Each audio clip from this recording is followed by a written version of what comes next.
Welcome to Fast Times. I'm Adam Nathan. This is Tom Wolfe. How you doing? And today we're going to be talking about ourselves. You've probably seen both of us on Twitter or around the internet. And we wanted to take a minute to introduce ourselves. I actually don't know a lot about Tom's backstory. And so I'm really excited for today's episode to dig into what makes Tom Tom, why he's here today, sitting across from me. And he's going to ask me some questions, and we hope you enjoy. Great. So I like to frame myself as the accidental advocate, right? I became this big recovery advocate. I have a big platform on Twitter. I have a national platform now where I advocate for changes in drug policy and homelessness, all kind of rooted in San Francisco, and it's kind of grown out of there to all up and down the West Coast. So I do work down in Los Angeles, up in Seattle, Denver, go to Washington, D.C. a couple of times a year. I meet with interested parties over there, including members of Congress. Last year I was in the White House meeting with Biden's aides about the homeless problem. Before or after January 20th? Right, it was before. Yeah. So yeah, I haven't, it's funny because I also know RFK Jr. too. So this is one of those things where like my advocacy is about homelessness and the drug crisis, which really shouldn't be a partisan issue. It's a humanitarian issue. And whether it's your red state, blue state, Republican or Democrat, we all have a stake in the calamity that's unfolding in the United States, where, in the last, from September 23 to September 2024, we had 87,000 overdose deaths in the United States. And to give you context, in the year 2000, we had 17,000 overdose deaths. So, that should be, raising the alarm everywhere that we go. And it just doesn't seem to be happening. Instead, we're kind of moving towards this kind of nihilistic view of where we should just let people do what they want, in that if you want to shoot dope all day on the street until you die, that's your right. And that's kind of where my advocacy lies. And the whole reason I ended up there is because I myself am in recovery from addiction. That's where I want to start, because you're Mr. Recovery now. You're well known for the impact that you've made on this important issue, but you didn't start there. So I actually want to go all the way back to the beginning. Like, where did you grow up? What was your childhood like? Yeah, so I grew up in a normal middle-class family. My parents are still married. They're in their 80s now. They've been married for 63 years. I've got two brothers and a sister. I'm the youngest of four. Grew up in a household where my dad didn't drink. I found out later it's because he himself is an alcoholic. And had a pretty normal childhood. I was born in San Francisco. I'm a native San Franciscan. Spent my formative years as a little kid growing up in Daly City, which is right next door, and then moved back into the city and lived in the city from the late 80s up until the late 90s when I got married, bought a house out in Daly City, and I still live out there today. And it's just funny because everything for me has happened in San Francisco. Like, I got married in San Francisco at City Hall. Yeah. My kids were born in San Francisco. I worked for the city and county of San Francisco as a child support officer. Yeah. And I fell into my drug addiction in San Francisco. I became homeless in San Francisco. I went to jail in San Francisco. So yeah, how did that happen? So how did you? I've seen your mugshot, but what was the story of your descent into addiction to the point where you eventually were incarcerated? Yeah. So I'm married and I have two kids, right? And in early 2015. So about 10 years ago, I was working for the Department of Child Support in San Francisco. As a child support officer, I used to go after basically dads that didn't pay their child support. And I had a very difficult caseload because I had the domestic violence caseload. I handled all the cases where there was some type of family violence. And I was trying to get the parents to cooperate some way to provide support for those kids. So that was a very thankless, difficult job. And I had a few years before that, I had been in an accident and I'd hurt my foot, my right foot. And instead of having surgery, I just tried to rehab it, et cetera. And I was in constant pain all the time in my foot. And it had gotten to the point where it was almost like a little bit, I don't know, I don't want to say deformed, but the bone on the top of the foot was sticking up like a rainbow. And so it was very uncomfortable to walk and painful. So I opted to have surgery. And so I went in and had foot surgery. They had to break my foot and reset it. Yeah. Put 2 screws in my foot to stabilize it. And they sent me home with a 30-day supply of 10 milligram oxycodone for the pain. And I didn't use those pills as directed, let's put it that way. Yeah. One pill every 46 hours wasn't cutting it for the pain. So I started taking 2. And then I still remember the moment where it kind of crossed the threshold. I took 3 pills all at once, Yeah. 30 milligrams. And that's when I kind of, I guess I got high. I guess at that point you could say, oh, it was like euphoria. Yeah. All the pain went away. All my problems went away. Any marital problems, any financial problems, all went away for about 3 to 4 hours. And I loved that feeling. Yeah. Right. Along with the physical pain, which was gone. So from there, I continued to take 3 at a time. I started crushing them up and snorting them because I knew you could do that to enhance the high. And then, instead of 30 days, after about 10 days, my pills started to run out. Yeah. And I got nervous because I started to try to wean myself off. And as I did that, I started to feel bad. I found out later that I was going into withdrawal. Yeah. Right. And I didn't like that feeling. So I called my doctor to try to get more. And they were like, what's going on? It's only been 10 days. Why are you calling me? Yeah. And so that was not going to happen.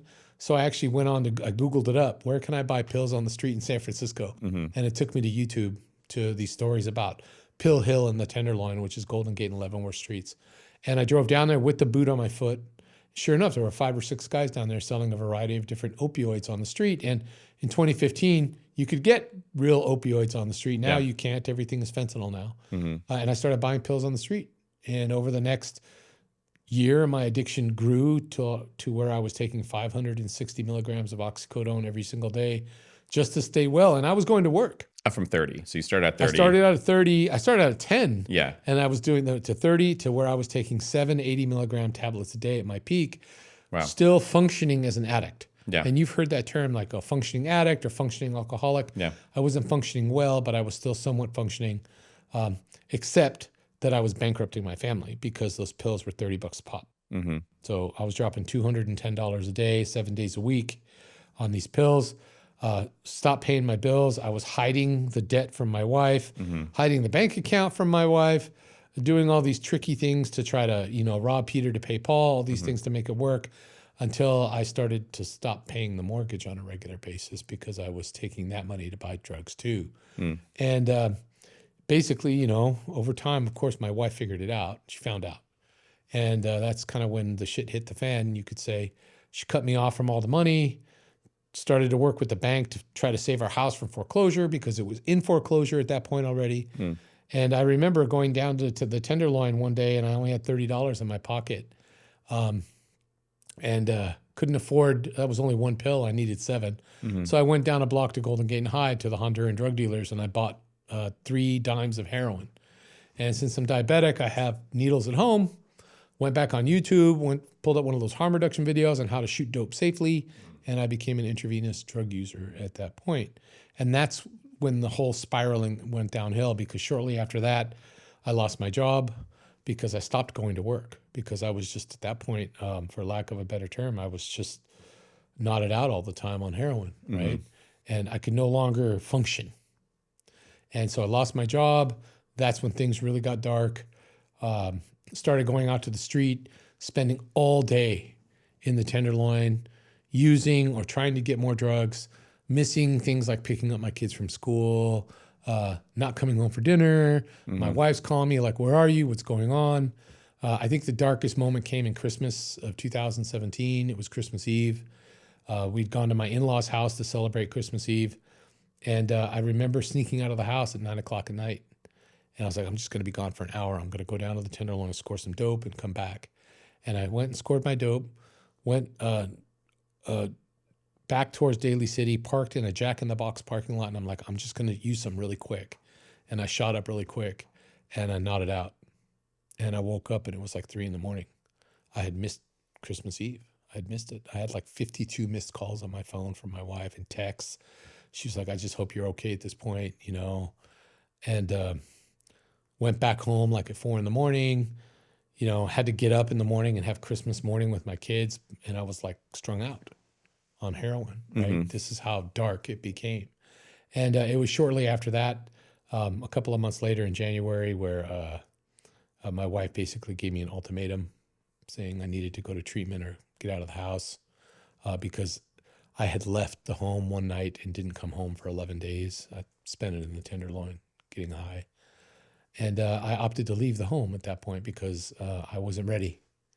And they say that a lot about people, addicts, right? You have to be ready. Yeah. Well, I wasn't ready. And so I opted to leave. And when I left, my wife slapped a restraining order on me. So I couldn't go home. Mm. And it was warranted. I deserved that. Yeah. And I ended up spending the next 6 months on the street. Where'd you sleep? On the street, like literally on the concrete, on the sidewalk, mostly in a doorway on Golden Gate and Hyde. There's a little Subway restaurant right there next to Phil's Coffee over there. I used to sleep in one of those doorways right there. How'd you eat? St. Anthony's, I'd go down to St. Anthony's. They had free lunch every day, so I'd score my lunch there. Sometimes I'd go over to Glide because they had breakfast. So we knew, like, it wasn't just me. There's a whole very, very unhealthy community of people on the street in San Francisco. Okay, we're talking thousands of people that are experiencing homelessness and drug addiction at the same time, and we all knew where to go.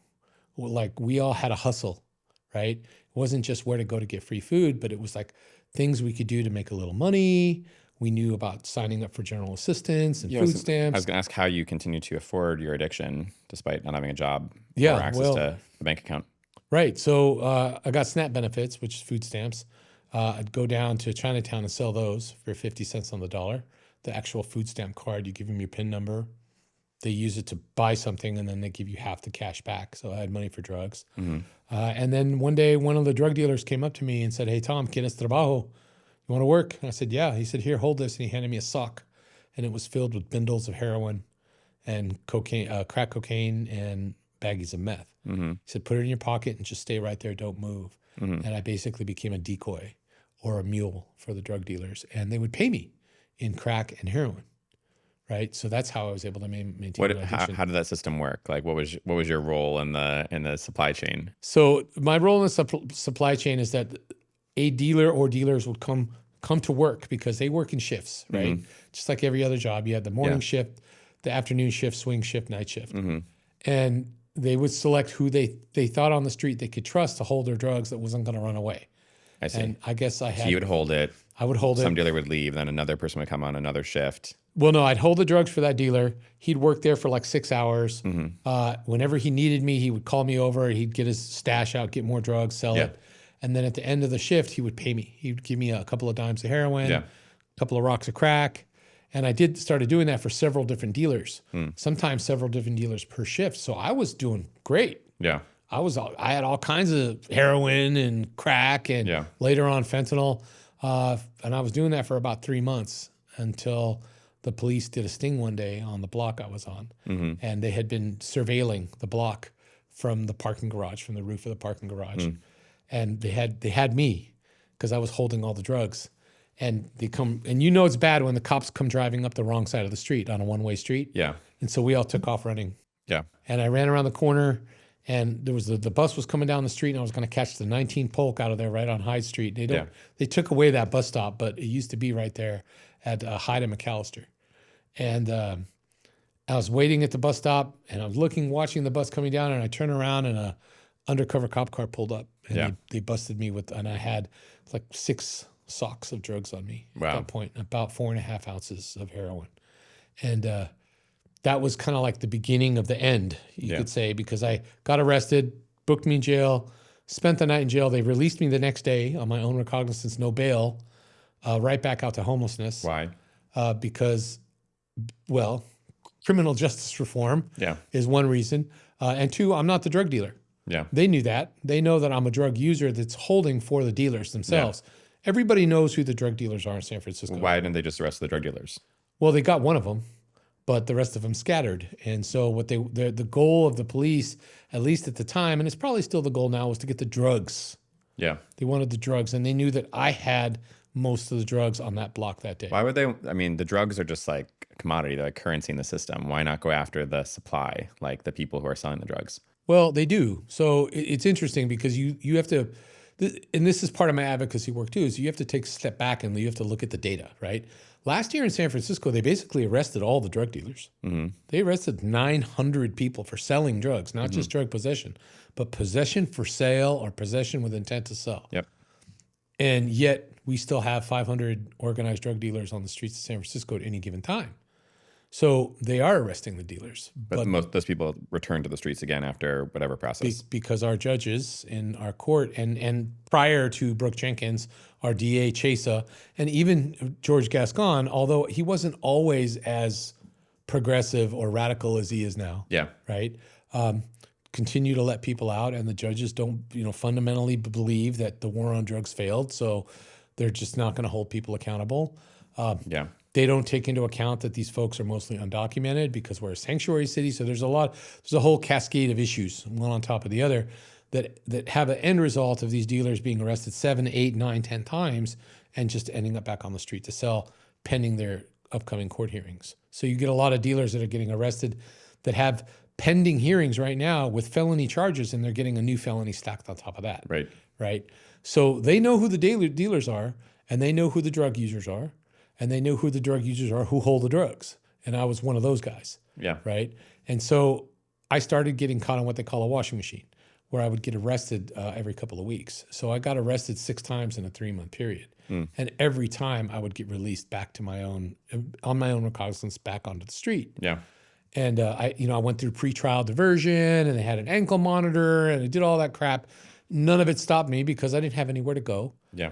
And I had a drug addiction. I had an addiction. I had to go back to where I was getting drugs to try to get drugs. But of course, after the 3rd or 4th time, the dealers weren't letting me hold for them anymore because I was kind of a mark at that point, right? You know, I have a stay away order. I'm not supposed to be there. So I had to find other means to try to support my addiction, i.e. shoplifting, which, you hit Target or Safeway or whatever, steal what you need to steal. So what would you steal?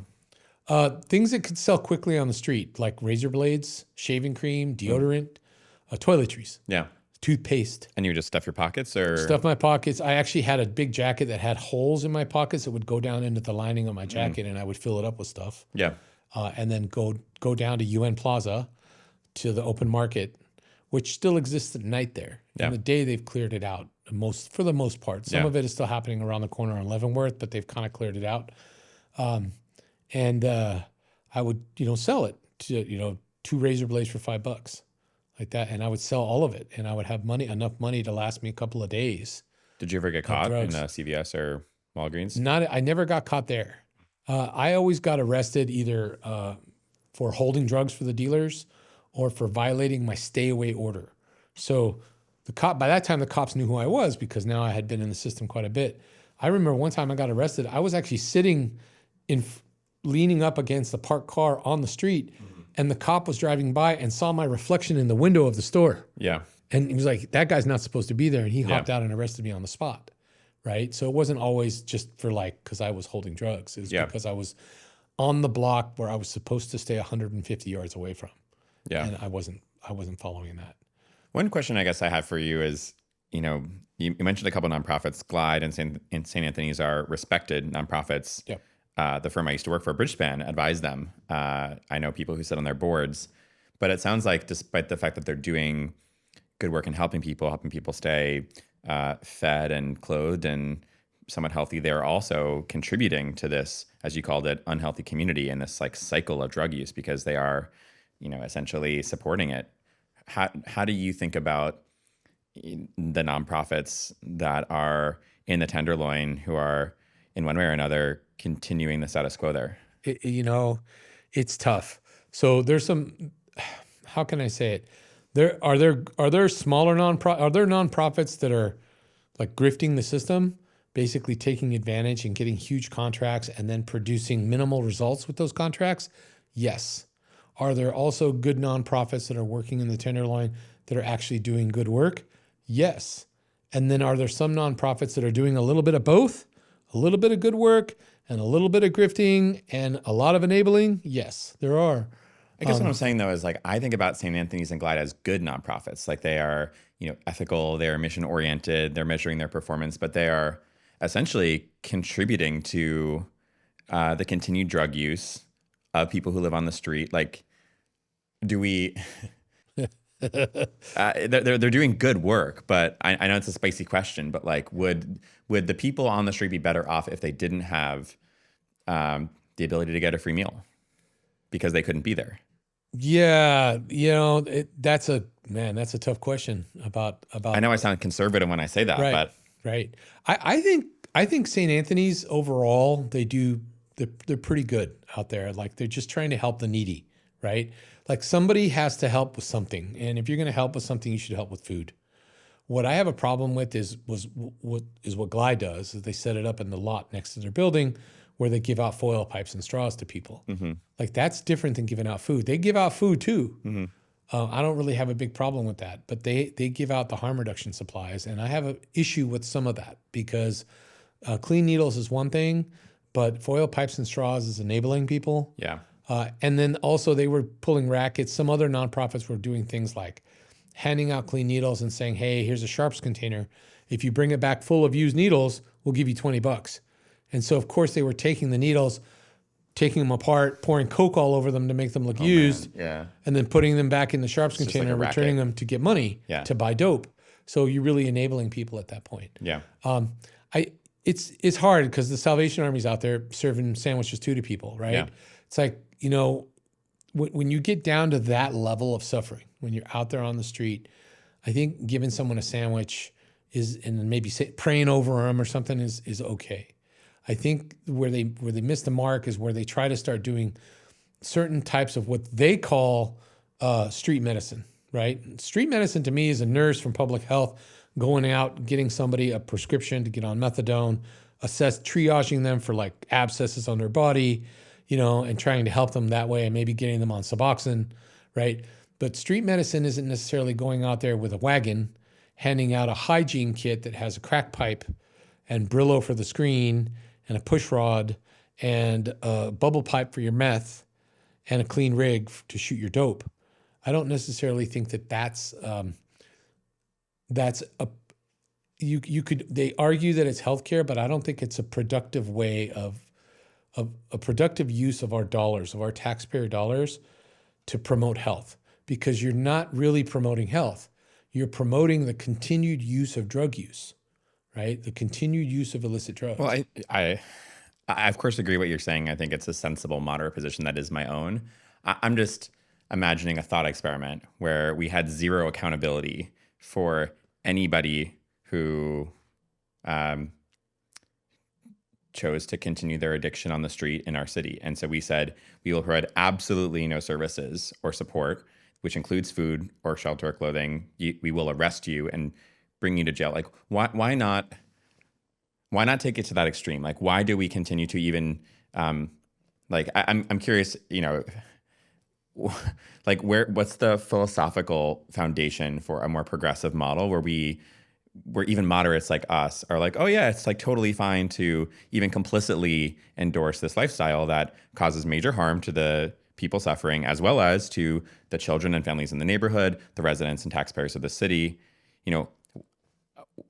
In other parts of our lives, we say that the cost of someone driving drunk is too great to the person and to the people it affects. So we have a zero tolerance policy for drunk driving. Right.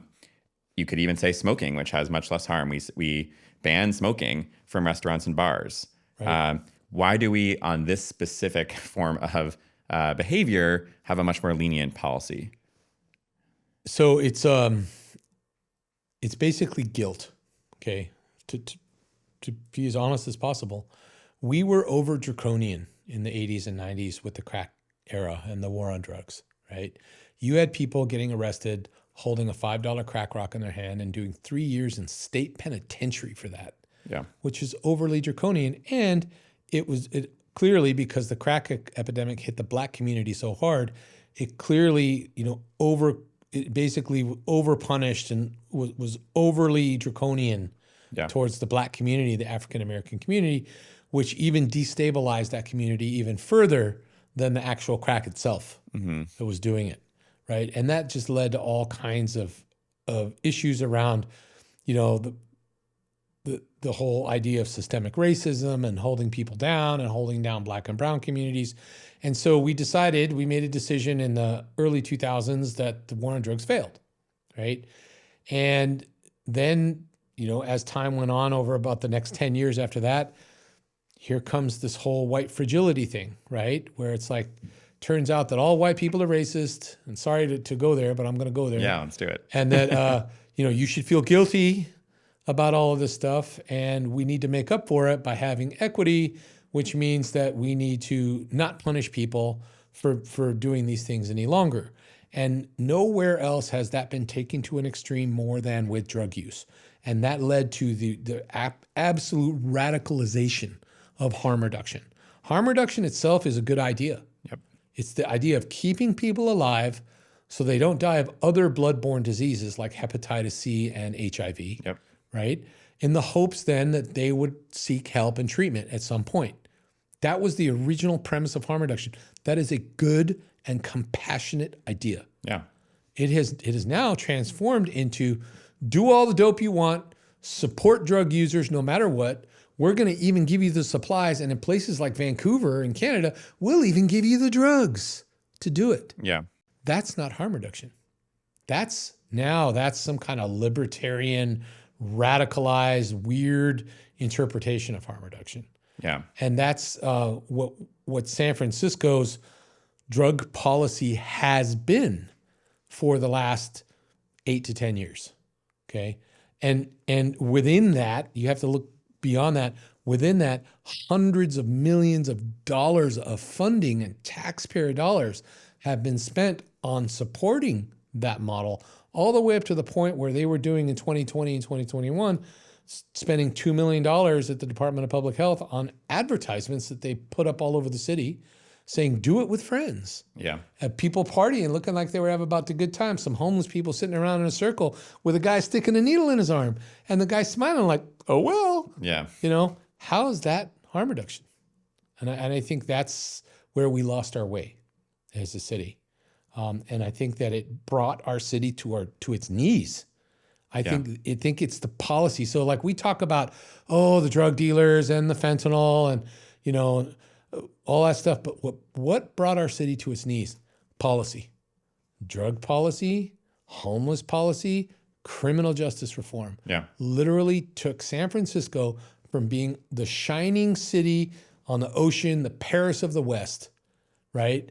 To being basically the brunt of jokes across the world for how crappy and how bad the city has become. I mean, they literally copyrighted the term doom loop in this town.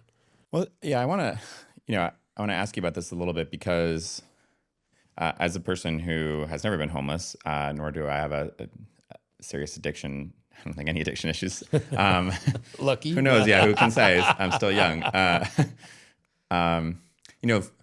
Philosophically, it makes sense to me. And you talked before about people who are managing their addiction. And I know I have friends, I know family members of friends who are able to hold down jobs, retain their homes, stay in marriages while being seriously addicted or have serious alcoholism issues. But, just like theoretically, if you are on the street because you have such a problem with an addiction, whether due to trauma or, like hereditary or genetic issues, if you have such a problem with addiction that you are on the street and you are unemployed, you are unhoused, you're apart from your family and friends, that you can't moderate your addiction. Like that's like, it's evidence that you can't moderate your addiction. Yep. You can't manage it on your own. And so that's like where my mind always goes, that just like as a logical person, like this doesn't make any sense. Like even the theory sounds stupid. Did you see anyone on the street who you thought was managing their addiction well? Like where harm reduction, the theory of harm reduction matched a reality that you saw? Well, no, because they were still on the street.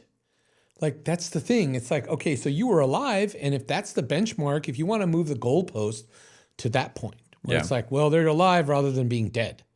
But even that's not really true in San Francisco. Like the policy failed at that over the last. Well, yeah, because now we've had 4,000 deaths, right, from overdose. So clearly the policy didn't work. We're not right? keeping people alive. Yeah. Right. We're not. And so, and the same people say, well, housing's the solution. So we house them in SROs. 21% of all OD deaths happen there. Yeah. So clearly that's not the answer either. What's the answer? Intervention. Intervention is the answer. Harm reduction is intervention, but it's very limited in its intervention. And so to answer your question, as far as like, have I seen someone using harm reduction that was on the street that improved their quality of life? Only from the point that they were not dead. Mm-hmm. Okay, so if you want to use that as a benchmark, okay, I'll give that to you, right? But as far as like, yeah, they did better, and because I used less, I was able to get a job, and I was able to get this and get that. No, that very rarely happens, if at all. Everyone that I know that is now in recovery, almost everybody, even the ones that are super harm reductionists, right, in this town, at some point were held accountable. Mm-hmm. At some point, they got involved with law enforcement. At some point, they were just as involved, right? At some point, they had to go through a type of program that makes you look at your faults Yeah. and hold yourself accountable for them as a pathway to recovery and freedom from drugs and alcohol, right? And and then now what blows my mind is that they then now turn around and they basically say, that doesn't work. That doesn't work for everybody. Sorry, we should just support drug users instead, while they get to enjoy, years and years of a drug-free lifestyle. And then they're working for big fat organizations in the city that get hundreds of millions of dollars to provide treatment and health to people on the streets, and they themselves get to go home to their fat houses, and they've been clean for 30 years and haven't touched a drug or alcohol for 30 years. Yeah. So it's okay for them, but it's Yeah. not okay for these poor bastards out here on the street that are struggling with addiction. And look, I'm not that far removed from it, man. I was on the street in 2018. That's only 7 years ago. I still got the scars on my arms to prove it. And to know that the people that are supposedly looking out for my public health actually have that kind of contempt for the people that are struggling with addiction on the street is really what fuels a lot of the work that I do, and why I talk shit on Twitter, and why I call people out on Twitter, and why I go to I push legislators to make change, like Recovery First. I was part of that. It's not perfect, but it's better than what we had, which was harm reduction, do drugs till you die first. That was our policy in San Francisco. And so, and now we're pushing for state stuff. The Salvation Army, which you're a part of, which we're going to talk about in a second, is involved in Assembly Bill 255, which is Matt Haney's bill to bring recovery housing to California and allow it to be funded by the state. Yeah. What I'm getting at here is trying to understand the psychosis of people who have continued to push this policy that has failed. And so, yeah, white guilt I accept as an explanation. But, a lot of these people are smart. Like, they're highly educated, like blue check type people from UCSF. And so, often, and I went to school. And so, like, I'm a believer in data and science. And so I'm asking, there aren't a lot of studies. There's like one study from Vancouver on harm reduction that showed, like, inconclusive results, I think. But I'm curious, from your perspective on the street, have you one claim of harm reductionists is that the intervention itself, like giving out foils and needles, gives a caseworker an opportunity to talk about treatment to somebody, and therefore open a pathway for more people. So I have seen no evidence where that actually happens. I've talked to caseworkers and clinicians at harm reduction clinics. They've said, like, very, very few people, like basically zero people, have ever moved into treatment. That was the case out of New York. But, like, did you see anyone in your time on the street, or from talking to thousands of people since then, who used that, like, interaction around managing their drug use to pursue treatment? It's like 1%, literally like 1. And they'll call that a success, but it's not a success. I still see people out on the street that I was out on they're still alive. Yeah. There's a few that are still alive. I've lost at least 15 people that I knew on the street to drug overdose since I got off the street. But there's still a few people out there that have been on the street for 10, 12, 14 years that have been outreached to probably 100 times. Yeah. And every time they turn it down because they love the drugs more. Yeah. And if you want to save that person's life and have them stop being a drain on the system and have them stop causing chaos on the street, you have to intervene. Yeah. Right? This is the problem that I have. There's a guy on the street right now, if he's still alive. I saw him about a year ago. His name is Sam. And Sam has been in and out of housing in San Francisco for a long time. He's schizophrenic. He's addicted to crack. He has necrosis on both of his legs. So his legs are rotting away, and they're always bandaged up because here comes the street medicine outreach people, and they do some outreach, take him to the hospital, bandage him up, and then let him go back to the street. And people won't get within 10 feet of him. Yeah. Because as soon as you get within 10 feet of him, you can smell it. And it's bad. Yeah. And you don't want to be around that guy. Yeah. And it's too bad because he's not a bad guy. He's just very, very sick up here and in here. Yeah. And now on his legs too, right? And but because, so what? They've outreached to that guy like 100 times throughout the 5-7 years that he's been out there that I know of, right? And yet he's still out there. Yeah. And every time they outreach to that guy, it costs the city how much money? How many thousands of dollars to pay the salaries of the people doing the outreach to Sam for him to just politely decline, and then they just move on. Yeah. What kind of, at what point do you say, okay, I've tried enough times to build a relationship. It's not working. You can't stay here anymore. Yeah. You got to go. You got to come with me. Yeah. Right. And that's the ideological and philosophical problem that we're grappling with. And that's where civil liberties come into play, and the ACLU gets involved, and the harm reductionists go nuts. At what point do we draw the line? Yeah. And we say, you can no longer sit out here on the street and slowly kill yourself in front of kids. Yeah. Right? Is it 5 times that we've outreached? Is it 10 times? Is it 50 times? Is it 100 times? Is it 1 time? And that's the challenge. That's the issue. And until we make a decision around that, so if we're going to make a decision that we're not going to intervene, then we sure as hell better get ready, right? And pivot so that we have a zero tolerance on drug dealing. If you're going to do that, then you have to squeeze the supply. Yeah. You have to make it harder for people to get high, so that they'll maybe get to a point of desperation that they'll voluntarily seek help. But if you're not even going to do that. We tried that too in the 60s and 70s and 80s. Most of the war on drugs was an attack on supply. But what we learned then is that unless you confront demand, people will always find supply. Demand is really where things start, not on the supply side. I think it's interesting that you bring that up, because that's a very strong and well-used argument around the war on drugs. And I'm not going to sit here and justify the war on drugs either, because it was over draconian, like I said earlier. At the same time, we didn't have 87,000 overdose deaths every year, did we? No, we didn't. At a certain point, crime and drug crime dropped really, really low in the late 90s and early 2000s before it started creeping back up again. Yeah. Right? So, look, there is a correlation.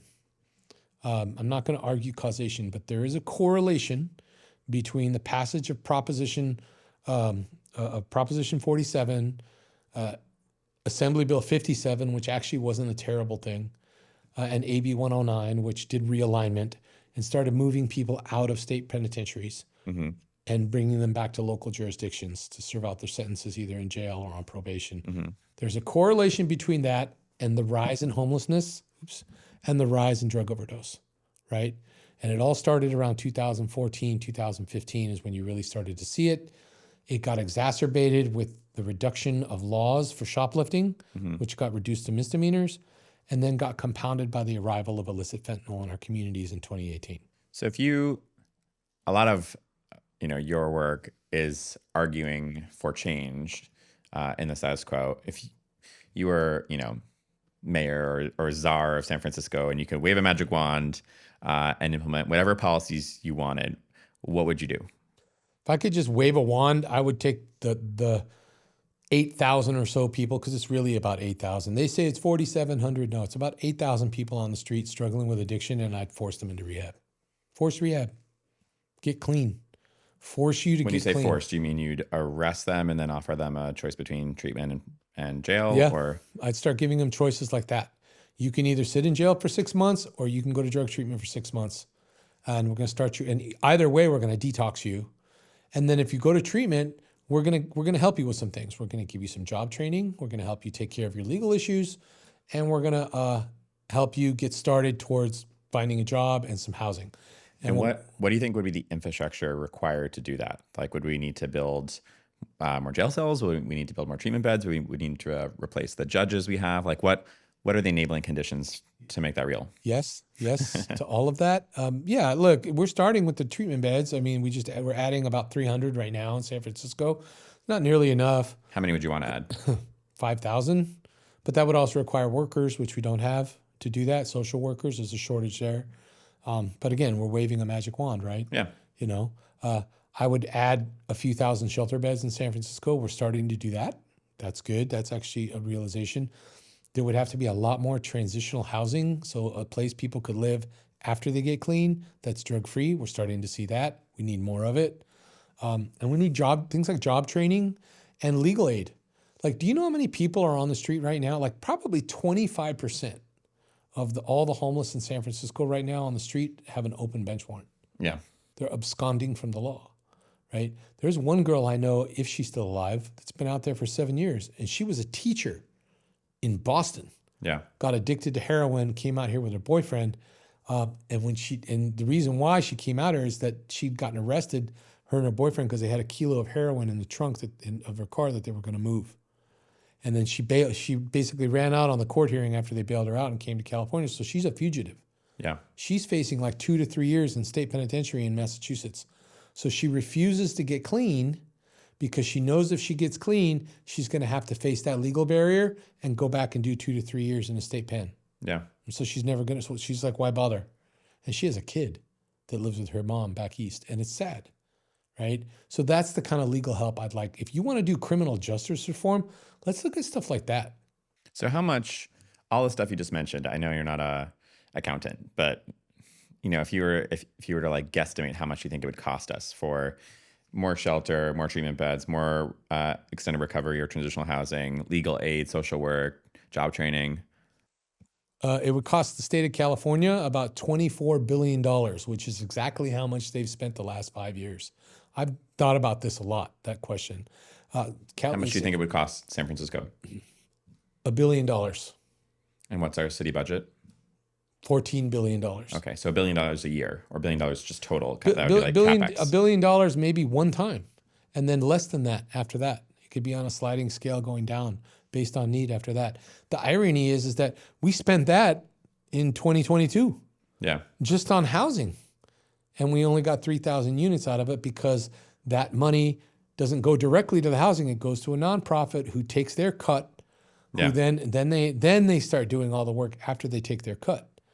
And what do you think? So like that system for like, I know people will attack us for the numbers, but like, let's say we spend $1 billion and that helped us get everybody off the street.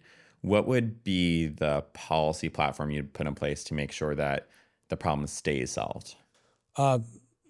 Okay, people think that I'm going to say, oh, it's going to be a law enforcement thing. We're going to lock everybody up. No, the policy platform I would put in is I would order all 9 Bay Area counties to have parity with their homeless services.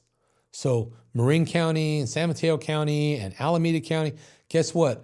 Y'all got to commit the same percentage of your budget to homeless services that San Francisco does so that people will stop migrating from your counties to this county. Because honestly, it's not fair. San Francisco has like 40%. It's like San Francisco and Santa Clara County have the majority of the homeless, and Alameda has some too. Yeah. Those 3 counties, and that's because that's where the 3 big cities are. Well, all these other counties, outlying counties, are just laughing. We don't have any treatment beds or anything. Could we do it the opposite way and we cut our budget to match their budgets? Because there's no way they would increase. We could. Well, you said I could wave a magic wand. Yeah. So. Okay, I'm posing a little realism here. Yeah, I mean, at some point we have to at least like cap it.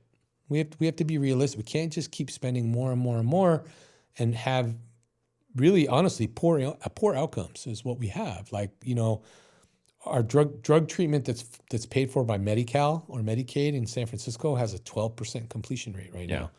That means 88% failure. Yeah. That's a terrible outcome. Yeah. Right? 21% of all people placed in SROs die of a drug overdose. That's a terrible outcome. Right? It's like we are spending, okay, if we were a company, you're a CEO of a company. If your company was blowing $1.1 billion a year on a product that had an 88% failure rate, what would you do? Yeah, I don't need to answer that, but. Right. Yeah. And that's continuously what we do over and over and over in the city. Okay, but you're painting even though I asked you to wave a magic wand, I think what you're saying is pretty realistic. Like you mentioned that $1 billion is what we spent on affordable housing a couple of years ago. What would it take? Why doesn't Mayor Lurie do this right now? Well, I think, and I don't want to put him specifically in, but my real question is,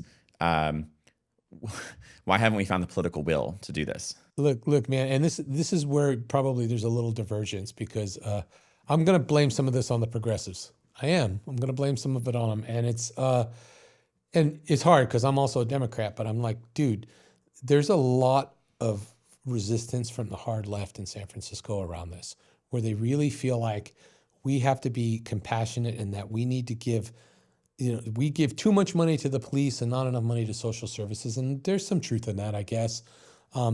But if the money that we gave to social services were spent better, then we'd be having to have this argument, would we? Right? And so it really comes down to the systems that are in place. And Lurie, as the new mayor coming in, just like I found in my advocacy work, is he's found out very quickly that he has to learn how to work within the framework of what's existing and then slowly make change. Because every time he does something big, he's met with resistance, right? He's going to be met with resistance. So it's like, on Twitter, there's like a whole cabal of really hard lefty people in San Francisco, Phoenix Project, people like that. They're kind of nutty and out there. Like, they're against everything, that isn't 100% social housing, which isn't 100% drug legalization, which isn't 100% redistribution of wealth. And let's face it, like, they elected a supervisor in District 9, right? They have juice in this city. They have some juice. It was only this past year, 2024, you did a lot to help this. I give you credit, Gary Tan, me, others, right? Sachin Agarwal, Grow SF, where they organized the moderates in this town and got the tech world involved, right? And of course the left is all freaked out and calls you guys names and all that stuff. Yeah. But it was because of you guys that we were able to moderate the leadership in the city to start working towards better solutions. But that was only step one. We can't rest on our laurels and say, yeah, now everything's fine. No, we have to keep going to keep trying to bend the policy back towards the center on these social issues. And that's really the only way out for San Francisco. But it's interesting to hear someone with your strong opinions preach patience and moderation, because I think that, progressivism in my mind is based on the golden rule, like treat other people like you'd want to be treated. And if we think about our city as a family and, our infrastructure as our house, like our family is like sick and our house is falling apart and it has been for years. And so like this, it's not progressive to continue this policy in my mind, because it's not how I would want to be treated if I were in the same position. It's not compassionate. It's not caring. It's certainly not progressive. There's this like inherent hypocrisy in that. I see the same thing with housing, which drives me crazy, that people say one thing but actually do another. And that's why progressives, I think, are so much worse in a way than like MAGA conservatives, because at least they're open about their racism and about their biases.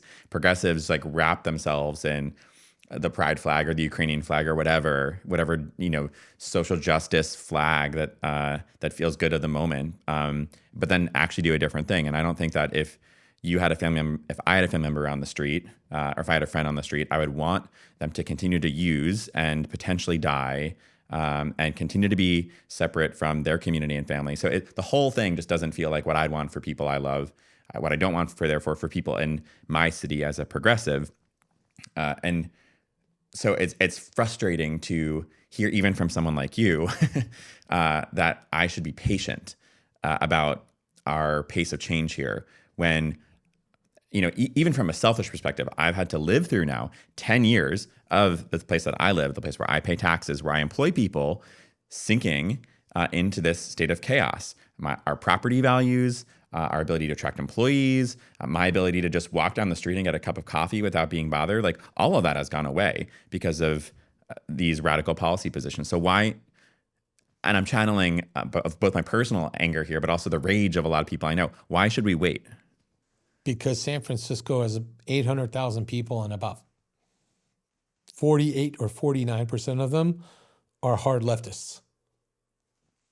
And the rest are kind of middle of the road. So do you think we should compromise as moderates? Is it a war? Is it zero sum? Or do you think there's a middle ground? I think I would like to always think that there's a middle ground.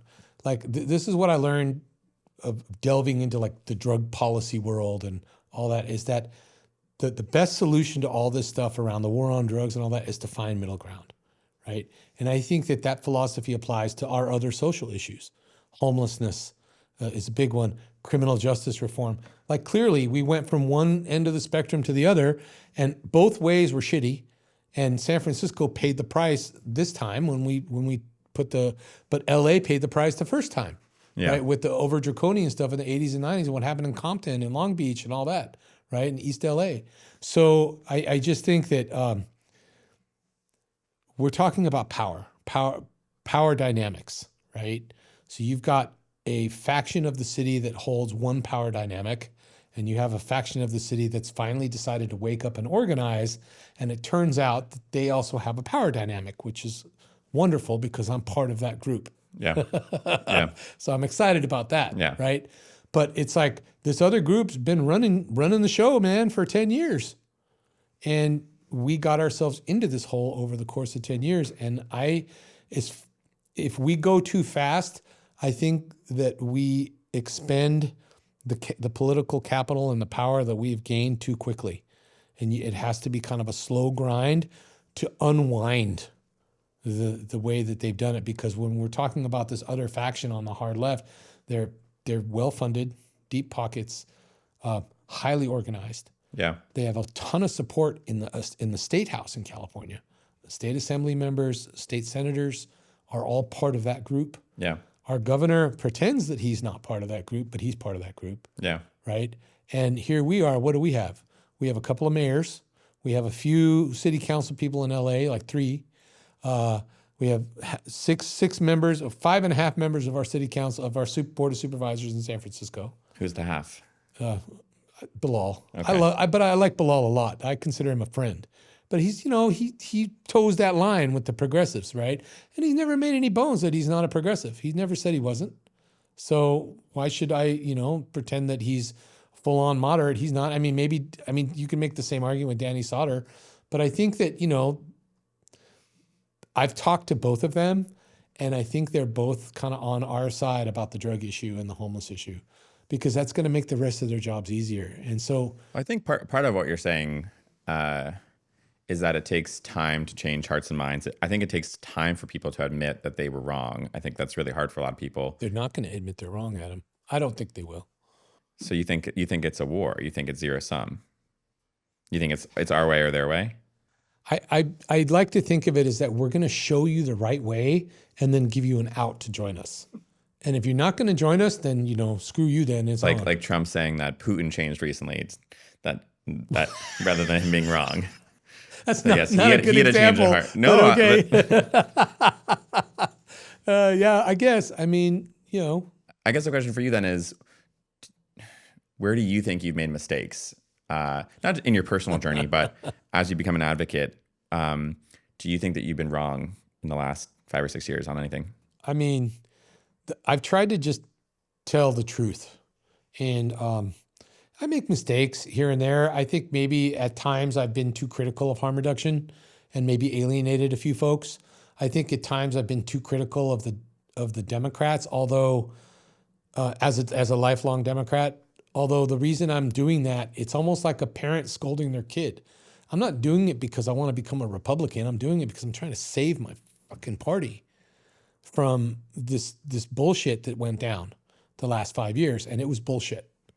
Okay, I'm sorry, there's some things that the Democratic Party went too far on, and then to top it all off, Joe Biden was a corpse in the office, and somebody else was running the country, and it's like I can't help it. Okay, but sure. I'm exasperated by that. So, do you think you're a recovery advocate, you're an influencer, you have a lot of power yourself. This is your full-time job.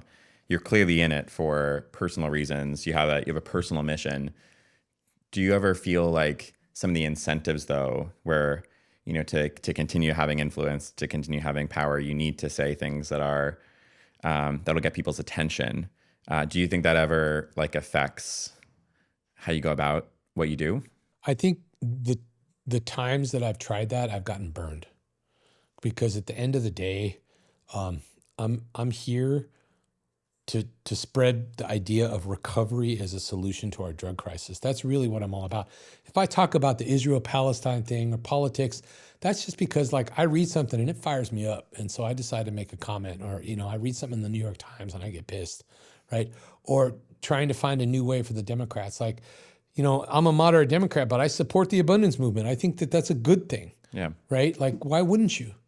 I'm a YIMBY. We should have more housing. Why wouldn't you? Yeah. So I think it's okay to talk about those things.